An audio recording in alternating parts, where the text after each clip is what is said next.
Thank you for subscribing to the channel. It's much appreciated. For those who haven't subscribed yet, it would be much appreciated. Thank you.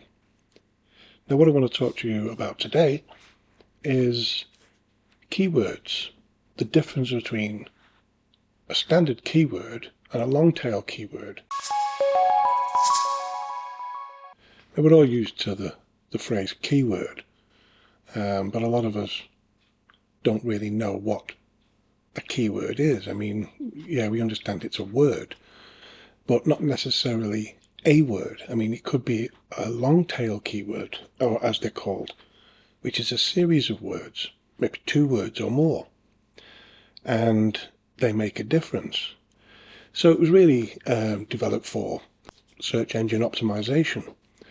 And what happens is you pick a word, and let's say it's bike, and you add that into your listing, and you've picked that as your only keyword, for example.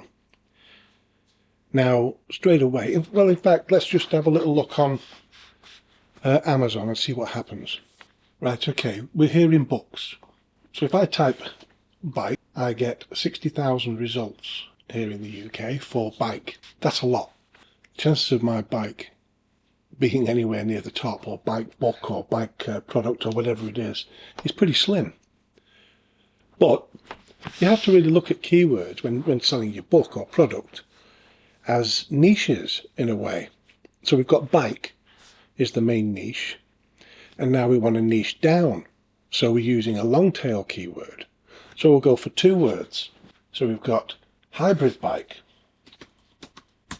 The results are 154. Now that's a big difference from 60,000. So now if you're selling a hybrid bike, you don't want to just put bike. You want to put hybrid bike. And same with your book. You'll be niching down. So now if I go for red hybrid bike, I might be selling a red hybrid bike. Or my book might be called The Red Hybrid Bike. 9 results. If somebody is looking for a red hybrid bike, they're going to get my bike in this 9 listings. They're probably on the first page here then, the first and only page. No, that's good, but you can see what I'm saying. So the difference between bike and a red hybrid bike, or even hybrid bike, is huge. It's massive, and it'll make the difference between you selling a product and not. Red hybrid bike for men, let's just say that, and see what we get. We've got 3 results, and we've actually got a red hybrid bike for men. Now, you might have that in the title, red hybrid bike, but you might not. So, you might have it just in the description. You might have hybrid bike for sale, say. And in the description, you may have colour red or whatever. You may go into more detail. It's for men. And might put a height, leg height, whatever, leg length. And you go into detail like that, but it won't necessarily pop up in here. Straight away, we're getting into long tail keywords and why they're so important. Lovely cup of coffee. We have one of them coffee machine things, and it takes forever to make a coffee, but it's worth it. But anyway, people are specific when they actually write something, when they're actually looking for something. And that's the way to look at long tail keywords. What would you type in?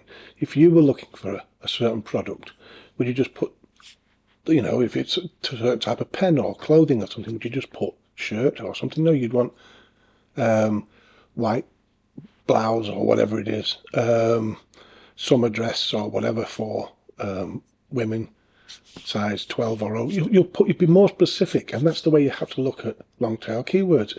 And that's it, really. So I hope that explains it and why you really should use them, and not skip the keywords either, just basic keywords, simple 1-word keywords, because they're important too. Because you never know, you may hit it big in the bigger niches, and that's the way to look at it. Look at them as niches. So bike is the niche, hybrid bike is niching down, but it's the long tail keyword all of a sudden. And red hybrid bike, you're niching down again. And that's an even longer long tail keyword. And it's that simple. Right, so back to a book we've been creating, a children's book. there's been a book series, whether you've been interested in it or not. I've been doing the videos regular, and I think we're on video 7 now. But let's just get the book up there. The book's manuscript's ready to go, the cover's ready to go. Now I want the 7 back-end keyword slots filled. But I want them filled by, not me, I want somebody to come up with some, 7 people ideally, to come up with different long tail keywords for each of the slots. So let me know what you think, and you can look back on the book, Jason and the Dinosaurs, and you'll see all the series we've been building with this book. And there's enough information there for you to come up with a keyword. And yeah, all good.